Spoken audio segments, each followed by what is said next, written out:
Bonjour Loïc. Bonjour Guillaume. Bon, Guillaume Gomez, on se retrouve dans un restaurant bien vide. Oui, c'est un peu triste, mais on est quand même content de réouvrir les portes et de pousser la porte d'un restaurant. On est dans Paris, pas très loin du Théâtre et l'Arcette, au Mont-Paris, un endroit que vous connaissez un peu. Je connais bien le chef, et c'est vrai que lorsqu'on sort du Théâtre Édouard VII, la terrasse est toujours très agréable et une bonne cuisine faite maison autour du produit, dans l'humilité et dans les bons produits du terroir, avec une très belle sélection de vins aussi. Bon, 15 heures, qu'est-ce qu'on boit? Un café, une bière? Il y a eu des présidents qui aimaient bien les bières. Hein. Ouais, non, mais en plus, à Paris, il y a une bière française, pourquoi pas? Allez. Bière, allez. Eh ben parfait. Grâce à Deauville, c'est plaisir. Un petit fond, hein, parce que… Guillaume, chef de l'Élysée pendant des années et aujourd'hui représentant personnel du président pour la gastronomie à l'international, j'ai vu aussi, c'est ça? Pas que la gastronomie. Pour la gastronomie, l'alimentation et les arts culinaires. Ce qui était important, c'était de définir qu'autour de la gastronomie, il y a tout un écosystème, il y a plein de métiers. Bien évidemment, tous nos artisans, nos chefs et tous les transformateurs que sont, merci monsieur, que sont les pâtissiers, que sont tous nos artisans, mais également et surtout tous nos producteurs, nos vignerons, nos éleveurs, nos pêcheurs et toutes celles et ceux qui font ce terroir et ce territoire de France. Ça veut dire que quand on crée ce poste, c'est qu'il y avait… brasseurs. Oui, il y avait besoin, en créant ce poste, ça veut dire qu'on avait besoin d'avoir un lien, enfin que le président avait besoin d'avoir un lien avec cet univers, ce milieu en fait, un lien privilégié comme vous en fait. Oui, je pense que c'est un signe fort de la part du président de montrer à tous ces acteurs du terroir et du territoire, de leur dire qu'il y a maintenant quelqu'un à votre disposition et quelqu'un qui est là pour vous aider à porter vos messages. Et j'ai été pendant près de 25 ans le lien direct des présidents et j'étais au service des présidents pour les prochaines années, peut-être pas 25 ans, mais en tout cas pour les prochaines années, je suis là pour être vraiment au service de celles et ceux qui font ce terroir, ici bien sûr en France et pour le rayonnement à l'international. Maintenant vous êtes représentant, je vous vois en fait. Oui, on s'est toujours tutoyé, mais on peut se vous voyer le temps de l'émission. Voilà. Non, ce qui est intéressant Guillaume, c'est que cet engagement pour la cuisine et pour les terroirs, pour les producteurs, je l'ai toujours senti, en tout cas chez toi, même quand tu étais chef de l'Élysée. Pourquoi en fait se sentir… Parce que le chef de l'Élysée peut se contenter de cuisiner à l'Élysée et de diriger sa brigade en fait. C'est vrai que ce métier, je le faisais quelque part déjà, de par les associations, de par le parrainage que je pouvais apporter aux Semaines de la gastronomie française à l'international et de par mon lien avec le monde de la production. Tous nos producteurs, tous nos éleveurs, nos pêcheurs. Et c'est vrai que le président a vu en moi naturellement quelqu'un pour le représenter auprès de ces acteurs-là. Et pourquoi déjà, en tant que chef de l'Élysée, je le faisais? Parce que pour moi, l'Élysée doit être la vitrine du terroir et du territoire de France. Et s'il y a des éleveurs, des producteurs qui se lèvent le matin pour nous donner ce meilleur du terroir de France, il faut que derrière, vous savez, produire pour produire, s'il n'est pas consommé, ça n'a pas de sens. Et donc la cuisine est le débouché de tout leur savoir-faire. Et l'Élysée doit être la vitrine de cette cuisine-là. Et je ne pouvais pas concevoir mon métier différemment. Comment on vit cette crise en fait, enfin, cette année qui vient de passer là? Bah, je pense, vous savez, enfin tu sais, je sais pas si on se voit, on se tutoie, on coupé, on la refera. Non mais tout le monde, c'est une pandémie, tout le monde l'a vécu, les restaurateurs reconnaissent avoir été accompagnés. On a tous pris ça du jour au lendemain comme quelque chose de très violent, personne ne s'y attendait. Bien évidemment, on a une pensée pour toutes celles et ceux qui ont été victimes de ça. J'ai énormément de copains chefs, les chefs par nature ne sont pas forcément des gens qui font attention à eux. Ils donnent énormément aux autres, ils passent énormément de temps au travail et c'est vrai qu'ils ne font pas attention. Là, d'un seul coup, ils se retrouvent où en fait le cœur de l'attention est porté vers eux, sur les plateaux télé, dans les médias. On s'est énormément intéressé au monde de la restauration, à travers les chefs aussi, une fois de plus, ayant une pensée pour eux, tous nos producteurs. Et là, on s'est rendu compte en fait que cet art de vivre à la française, nos restaurants, ce lien qu'il y a dans un quartier, dans un village, dans une ville, dans un pays, ce lien tient à tout ce monde de la restauration, de la culture. Et c'est symbolique d'être ici au cœur de Paris, dans cette ville, cette capitale et l'une des plus belles villes du monde, dans un lieu qui allie dans quelques mètres deux théâtres, un restaurant, plusieurs restaurants, parce que c'est vraiment le lieu que souhaitent retrouver rapidement les Français. Donc les chefs, les restaurateurs ont su faire preuve également de résilience et de nouvelle volonté. Tout de suite, certains m'ont appelé même le soir même en disant « mais les épiceries peuvent rester ouvertes, je transforme mon restaurant en épicerie », ainsi de suite. On continue de faire à manger, on va faire des tartes, on va faire des quiches, on va faire de la cuisine, on va surtout continuer à faire travailler nos producteurs. Parce que la grosse crainte, c'était au moment de la réouverture, si on n'accompagnait pas tout ce monde de la production, c'est de plus retrouver les éleveurs, plus retrouver nos producteurs. C'est presque de perdre certains savoir-faire en un an. Parce que là, on atteint plus d'un an même maintenant. Ça veut dire que comment on fait pour préserver justement ces choses-là en fait? C'est très compliqué, il a fallu un travail et là on peut saluer vraiment toutes les organisations professionnelles, que ce soit de la restauration, de l'enseignement et de la production, les syndicats agricoles, tout le monde a travaillé ensemble pour préserver ce savoir-faire parce que un poulet c'est 90 jours. Au-delà, qu'est-ce qu'on en fait? Qu'est-ce qui devient? On arrête d'en produire. Dans ce cas-là, toute la partie en amont, qu'est-ce qu'on fait? La partie ensuite, après, qu'est-ce que ça devient? Est-ce qu'on laisse porte ouverte juste au monde de l'agroalimentaire? Il a fallu travailler également avec les gens de l'agroalimentaire et de la distribution pour dire attention, on va aller vers une production plus française, on va aller vers une production plus locale. Soyez aussi partenaires de cet effort. Et tout le monde en grande partie, moi je suis quelqu'un d'optimiste, j'essaye de voir le côté positif de tout ça. Tout le monde a répondu présent, des gros de la distribution, des gros de l'agroalimentaire nous ont dit écoutez, nous oui ok, c'est pas notre rôle normalement, mais là on va soutenir parce qu'on veut quand même avoir cette offre et aller vers là.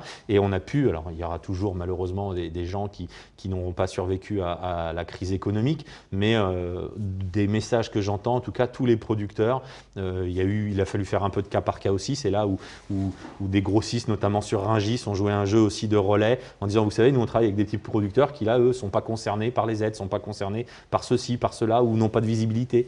Et il y a eu tout un accompagnement qui a été fait également en politique locale par les villes qui ont su mettre des outils digitaux à disposition. Un producteur, son métier, c'est produire, c'est pas forcément vendre. D'un seul coup, ils se sont retrouvés transformateurs et vendeurs. Donc, sachant que certains producteurs ne travaillaient qu'avec des restaurateurs.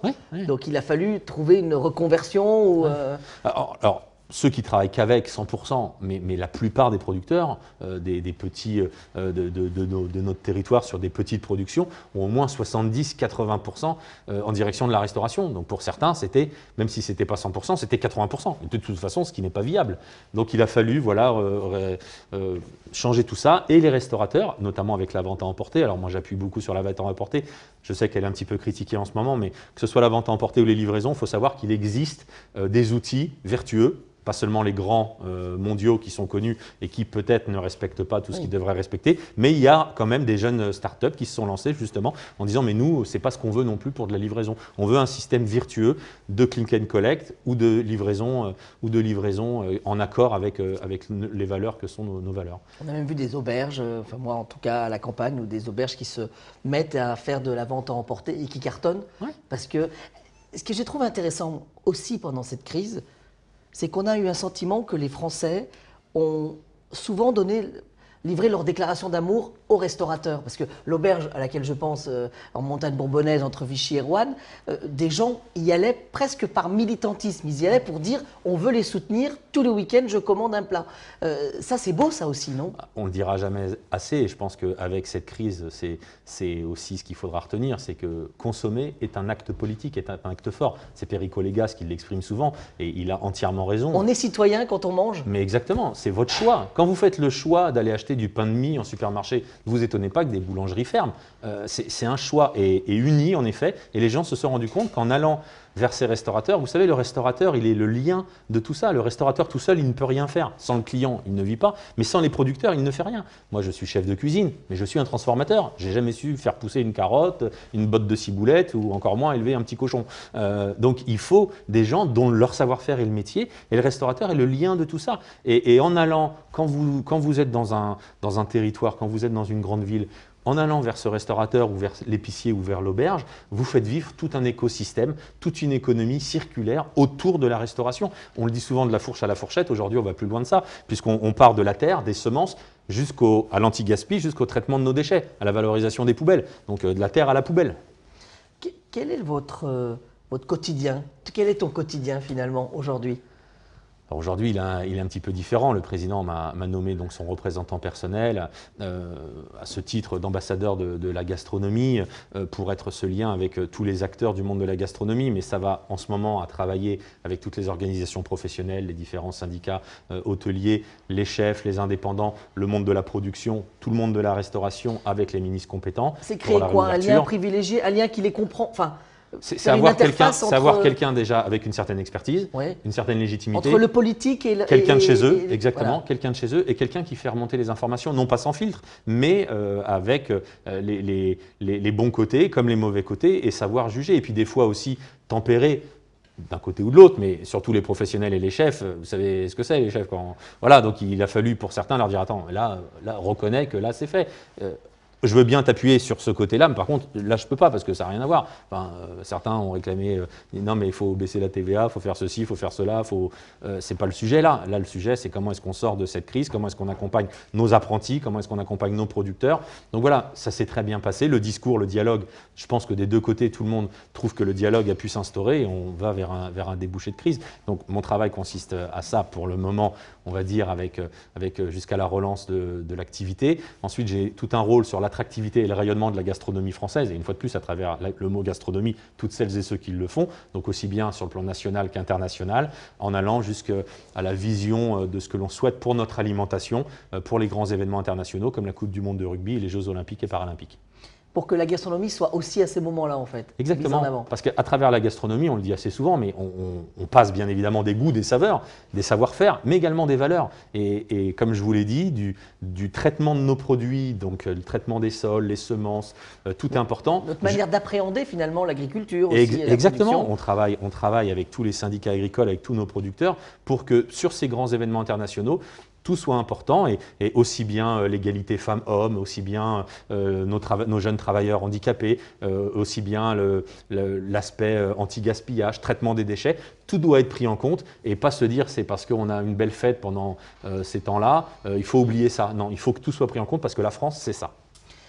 Ça veut dire que finalement, ces fêtes peuvent être utiles aussi, peuvent nous aider à faire véhiculer des choses, à faire valoriser notre terroir. C'est un moment unique où on a le monde entier qui est en France, parce que ce sont les Jeux Olympiques de Paris, mais c'est sur tout le territoire, on a même une épreuve jusqu'à Tahiti, donc c'est le moment de valoriser nos territoires et notre terroir, nos dom-toms, tous ces produits par les femmes et les hommes qui font tout ça. Donc bien évidemment par l'alimentation. Alors vous savez, sur une compétition sportive, il y a une alimentation qui est quand même assez rigoureuse et très stricte, bien évidemment, et quand vous accueillez X nombre de délégations, vous ne faites pas une soirée choucroute ou une soirée cassoulet parce que ça fait plaisir. Ça sera plus difficile. Peut-être après. Peut-être après, mais en tout cas, on peut en parler. On peut en parler comme des grands moments comme le Tour de France. C'est le moment de découvrir le terroir, découvrir des artisans. Et je pense qu'à partir du moment où on a une compétition internationale qui se passe dans notre territoire, il faut montrer les aspects positifs et les valeurs de notre territoire. Et par la gastronomie, on peut transmettre des messages. La transmission, elle passe par l'apprentissage. C'est compliqué ces temps-ci pour l'apprentissage, non? Parce que les lieux sont fermés pour les apprentis. C'est très compliqué. Alors, l'apprentissage, oui, mais pas seulement. Tous nos apprenants, même dans nos écoles hôtelières ou nos stagiaires. Alors, je suis porte-parole de l'ANAF, l'Association nationale des apprentis de France, parce que je suis issu de l'apprentissage.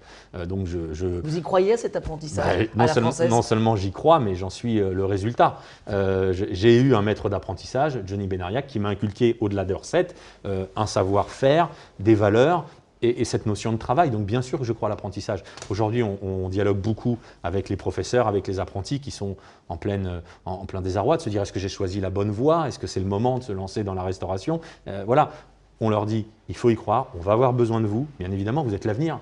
Vous êtes l'avenir, moi je suis déjà le passé, vous êtes l'avenir. Donc oui, c'est pas facile, oui c'est dur, mais à chaque génération il y a eu des difficultés. Bon, vous, c'est une très grosse difficulté, mais en tout cas ça passera, cette résilience passera par vos métiers et passera par vos convictions. Et aujourd'hui, l'apprentissage, notamment dans les métiers de l'alimentation, parce que la restauration en fait partie, mais pas seulement, nos apprentis et nos futurs employés ou chefs seront connus et reconnus dans le monde entier. Les boulangers français s'exportent dans le monde entier, les bouchers, les fromagers, nos sommeliers, les gens de talent qui font ce métier en salle, c'est quelque chose qu'on recherche dans le monde entier. Il faut valoriser tout ça. Il y a quelque chose d'important. Les Français se sont rendus compte que le restaurant, c'était plus qu'un restaurant.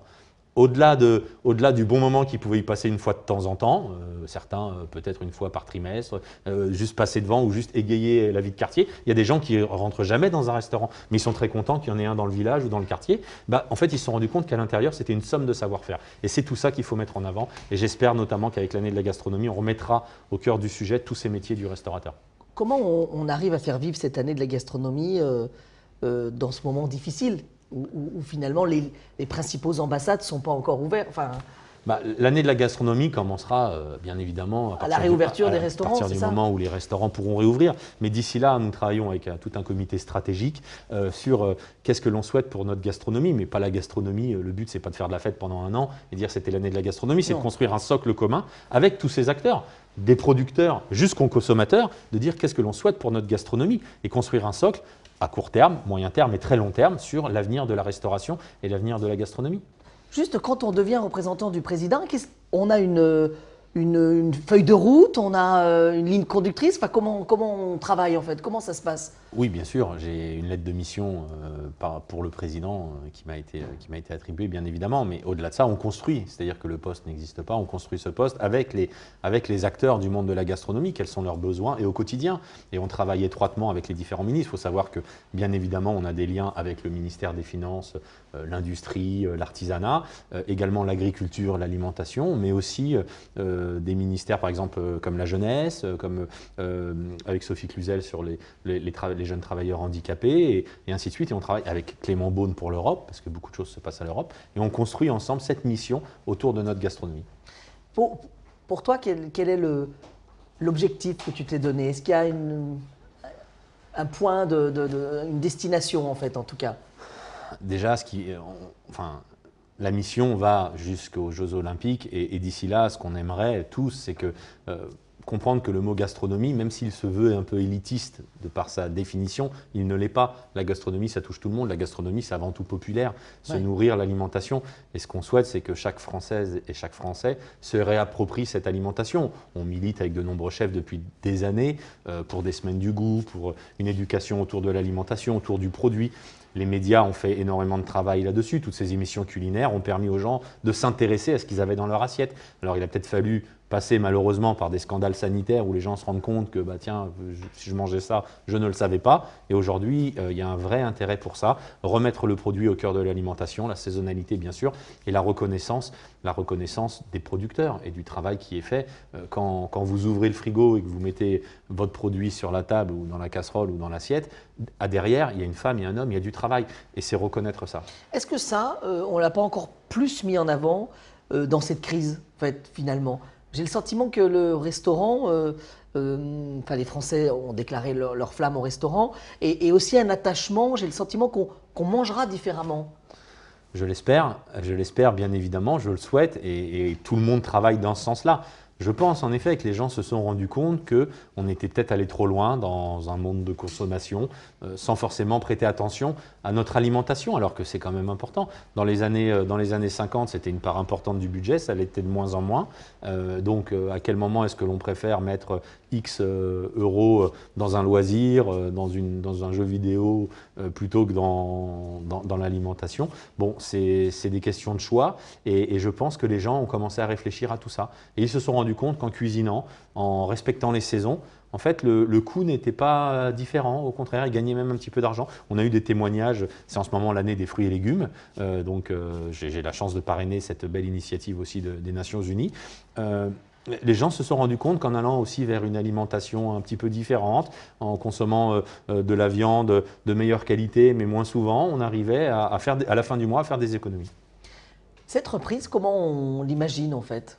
Ça va être difficile. Enfin, comment elle va se passer pour les restaurants finalement? On l'imagine, je l'espère, joyeuse. Les gens sont en attente. Alors il va falloir aussi peut-être que chacun prenne un peu sur soi pour amener un peu d'ordre là-dedans, parce que je me mets calmer les ardeurs. Je me mets à la place d'un restaurateur comme celui-là qui a 50 places en terrasse, où avec les distanciations, il va peut-être devoir en mettre 40 et puis il va y avoir 80 personnes qui vont venir. Donc on souhaite ce grand succès et les gens sont en attente de ça. Il va falloir que chacune et chacun se dise aussi on a nos responsabilités, mais les Français en ont besoin, les Français en ont envie et la reprise se passera bien. Ça ne s'est jamais arrêté un restaurant en fait finalement. Non.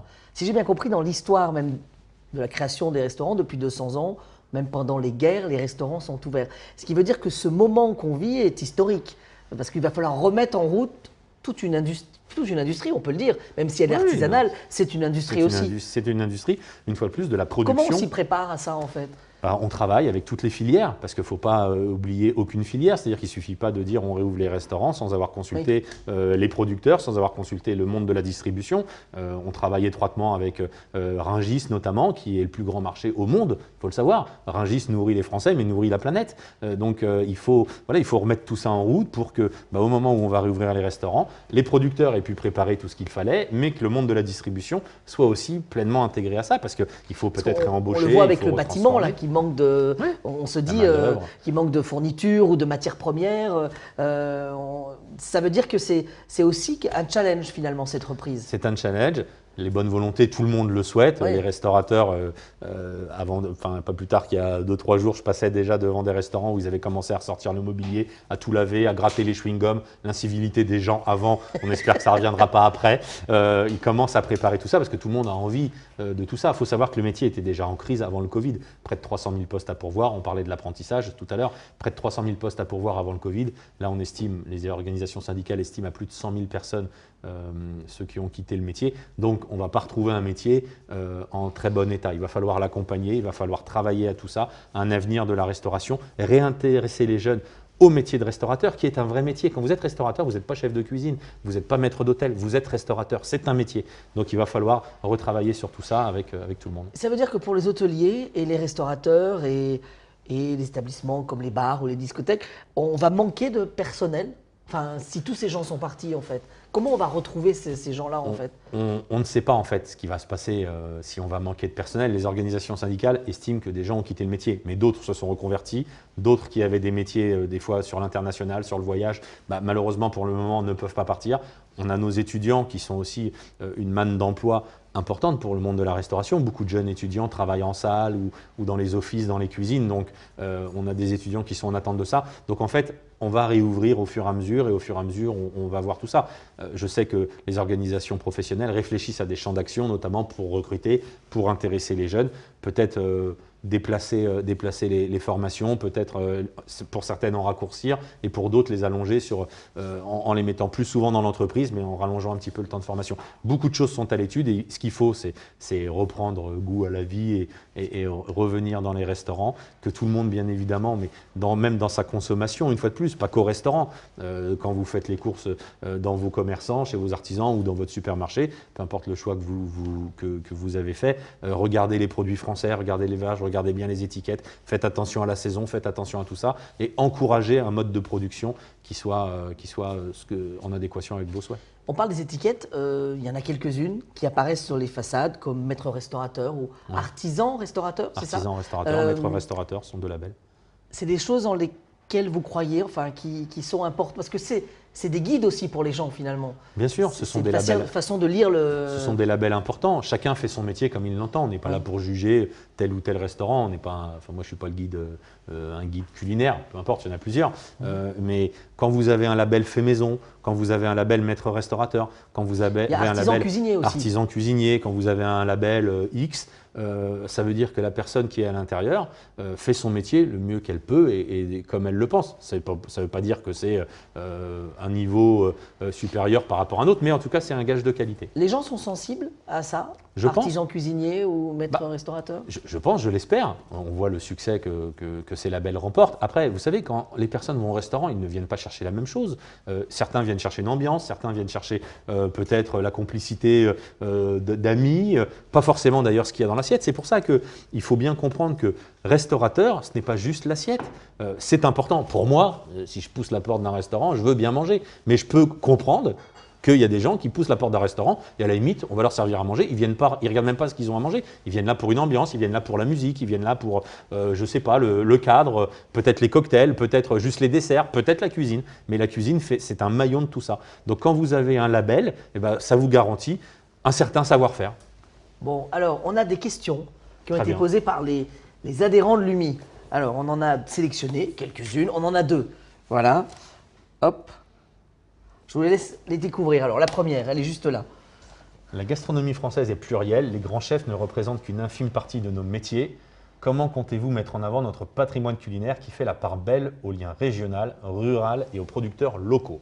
Alors, bien évidemment, la gastronomie, ce n'est pas que les grands chefs. Les grands chefs sont les porte-drapeaux de la gastronomie française, notamment à l'international, mais les grands chefs en ont aussi conscience, pour en connaître quand même quelques-uns, que ce n'est pas eux qui font toute la gastronomie. Et je l'ai expliqué un petit peu tout à l'heure, mais la gastronomie, elle se veut avant tout populaire, et elle est plurielle, bien évidemment. Ça va de la gastronomie de rue jusqu'à la gastronomie familiale, territoriale, des régions, d'un certain savoir-faire, jusqu'à même certains courants, plus ou moins viande, plus ou moins poisson, plus ou moins sucré-salé, pain au chocolat, chocolatine, ananas dans la pizza. Bon voilà, chacun fait ce qu'il veut. Plus pas au chocolat quand même. Moi, plus pain au chocolat, mais je conçois que certains puissent dire chocolatine. Puissent le dire. Donc, non mais, et c'est ce qui fait la richesse de nos pays, enfin de notre pays et de nos territoires. La cuisine, elle est plurielle. Elle est plurielle, la cuisine française, mais elle s'est enrichie comme ça. La cuisine française, depuis tout le temps, on ne mangerait pas de tomates, on ne mangerait pas de pommes de terre, on ne mangerait pas d'épices, on ne mangerait pas de tout ça si on ne s'était pas construit avec nos voyages, avec nos rencontres.